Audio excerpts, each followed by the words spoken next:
Hey guys, Schwell here, just doing a quick video. As a lot of you have probably noticed last night or yesterday, the Dems decided that they were going to pull the assault weapon ban from the proposed bills. And that's great news. It's a battle that we've won-ish, but let's not let it get out of hand, guys. We didn't win the war. All of this gun control stuff hasn't stopped, and it's not going to stop. Feinstein isn't going to stop. They're just going to keep on going. That's just to put it in perspective for a lot of you. Your son, your daughter, your kids come up to you and say, "Mommy, Daddy, we want a Rottweiler puppy." And you're thinking Rottweiler, they get big, they're vicious, they're guard dogs, they're this, they're that. All of these misconceptions about the Rottweiler. You're going to think the worst of it. But let's say that the kids decide, well, maybe a Rottweiler wasn't the best way to present it, Mommy and Daddy. How about a puppy? How about we just present it to you as a puppy? So right now, Mommy and Daddy, we're going to convince you that we are responsible enough and we want this puppy, and we get Mommy and Daddy to say, yes, we want the puppy. You get down to the pet store. Now remember what was first talked about, guys, when the kids presented it to their parents. They get down to the pet store, and the only puppy that the kids are interested in is really just a Rottweiler. So basically what they did was they changed what they presented to you to lessen the impact or that hurt, that feeling. And then when it's time for you to actually bite the bullet, pun intended, they throw a loop in it, and now you're right back at step one. Well, this is similar to what the Dems are going to do with this bill.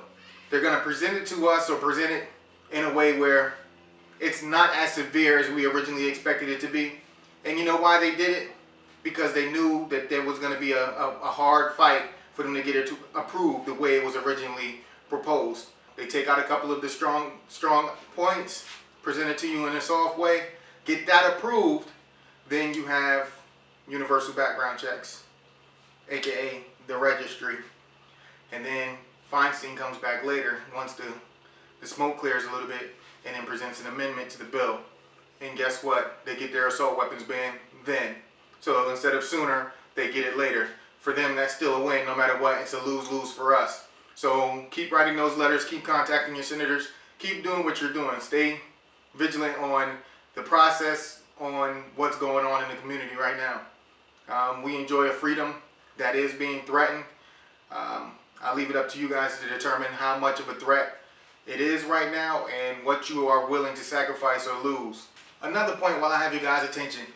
Last night was the first time I've ever done this, and I doubt I'll ever do it again. But last night I'm scrolling through the channels and I come across Piers Morgan. Now my only exposure to Piers Morgan up until now has been the little snippets and the little bit of videos that I see on Facebook and some of the YouTube videos where people talk about him. And I've done something that I usually don't allow people to do. I've let other people's opinion dictate how I feel about someone. Basically, they dictated my opinion of Piers Morgan.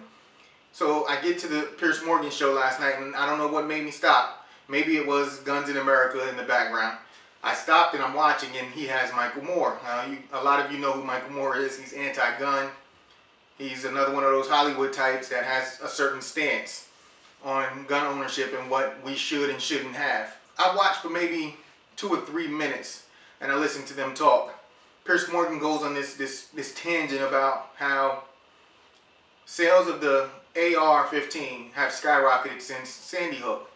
And the way he put a spin on it was, the young man used an AR-15 to kill all those young innocent children in Sandy Hook, and then sales skyrocketed. Basically, those of us in the gun community who like AR-15s went out and purchased an AR-15 because it was so efficient at killing children. Now, he didn't say it directly, but that's what he implied, that the sales of the AR-15 increased because of how efficient it was during the Sandy Hook massacre. I'm no news guy. I'm no journalist.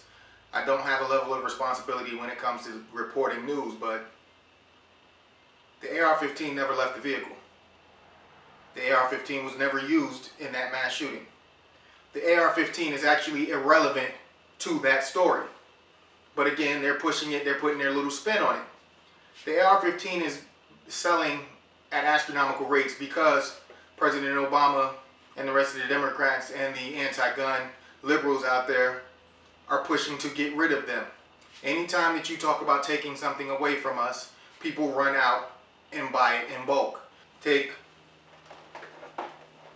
my Twinkies, for instance. When the reports came out that Hostess was going bankrupt and we were no longer going to be able to get Twinkies, what do you think happened? There was a run on Walmart. There was a run on all of the stores that had Twinkies in stock. I saw videos, I saw pictures. People were stocking up on Twinkies. This is what happens. So that's why the sales of the AR-15 platform increased the way that they did. Not because it was efficient and used for killing and doing this and doing that, but, you know, kind of crazy that something would be efficient at doing exactly what it was designed to do. So, Pierce, get your shit together. During the same report, they bring up a statistic. Since 1980, 1.2 million people have died as a result of gun violence. Since 1980, 1.2 million people have died as the result of gun violence. Well, I tried to do a little bit of research last night, but I kept falling short. I couldn't find anything that said from 1980 until now. But just a quick Google, this was on my cell phone. I didn't even use the computer. Quick Google search on my cell phone. The number of fatalities caused by the use or that involved the use of alcohol since 1980. Well, my results only went from 1979 to 1996. 79 to 96. So, what are we looking at? 17 years? In a 17-year span, alcohol-related deaths were 1.7 million. 17 years. 1.7 million. Are we talking about banning assault alcohol? So, Pierce, when you want to bring numbers and facts into it, do a better job. Because guns in of themselves aren't the killers. People are. People are the common denominator. People are the ones pulling the triggers. People are the ones drinking the alcohol. People are the ones smoking the cigarettes. People are the ones driving the cars. People, people, people. It's not just the guns. So, let's ban people. That doesn't make sense now, does it? Alright guys, this is Schwell. I hope you guys are out there having fun, being safe, and also being responsible. And please stay tuned for more videos. It's going to still continue to focus on guns, gear, airsoft, shooting, everything. These talking point videos probably won't happen very often. It's just that topic with the Feinstein and the assault weapon ban, it's been a thorn in my side for the past couple of months, and I just thought I would address it. So, I'll hit you with the two fingers. Later.